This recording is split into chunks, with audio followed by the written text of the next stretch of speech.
السلام عليكم ورحمة الله وبركاته. أهلا بيكم حبايبي، وحشتوني جدا جدا جدا.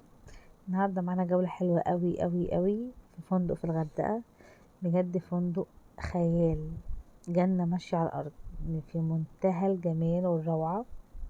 بجد من أحلى الفنادق، فندق جاز مكاد ستار.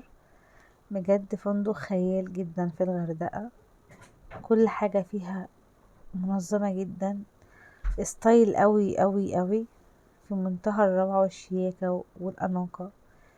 بجد يا جماعة الغردقة فيها فنادق حلوة قوي قوي قوي. بصوا جمال الروعة وجمال الطبيعة، والمطاعم هناك شيك جدا، والبسين والمطاعم بجد حلوة قوي. بصوا الجمال والروعة اللي في المكان. بجد فندق مكان السفر ده حلو قوي، حتى الغرف بتاعتها كبيرة وكبيرة قوي.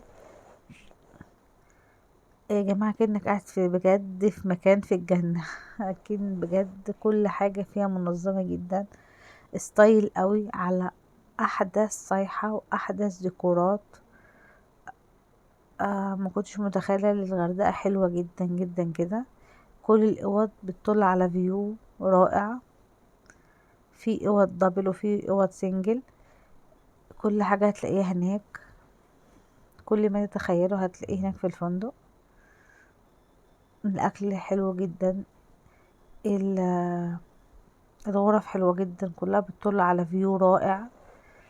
مكان بجد يهدي الأعصاب ويهدي يعني بجد، يعني تعب السنة كلها بجد هتضيعيه في الأسبوع أو العشر أيام اللي هتقعديهم.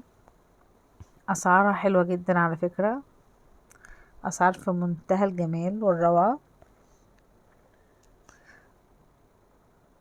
بجد يا جماعة خيال، لازم تروحوا الغردقة، فيها أماكن خيالية.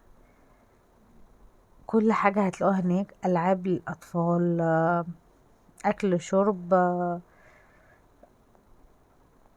فيو رائع، مكان رائع في منتهى الجمال. مش هتحتاجي حاجة هناك خالص.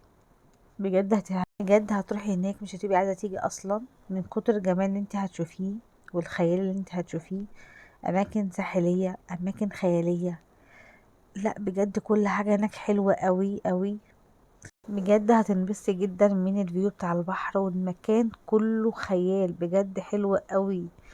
مش هتبقي عايزة ترجعي أصلا من كتر الجمال والروعة اللي انت شايفاها دي. هتقولي انا عايزة اقعد بقى هناك على طول بجد حلو جدا.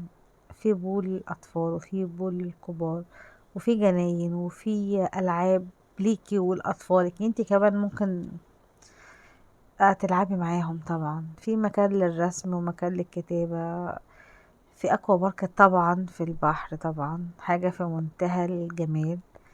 يعني هتنبسطي بيها جدا، وعيالك هينبسطوا بيها جدا جدا. بجد كل حاجة ما تتخيليها. حتى الأطفال هتلاقي لهم برضو مكان ليهم، أطفال صغيرين، يعني مش سايبين حاجة وما عملوهاش. بجد الفندق ده عامل كل حاجة انتي ممكن تحلمي بيها هتلاقيها، يعني حاجة بتحلمي بيها في مكان معين هتلاقيها في الفندق ده. بجد حاجة في منتهى الشياكة. المطعم شيك جدا، بجد انا مبهورة بالمطعم ده، حاجة في منتهى الأناقة والشياكة جدا. مبسوطة اللي كنت معاكم جدا جدا مع يوميات مشمش. استنوني في جولات جاية كتير. باي باي.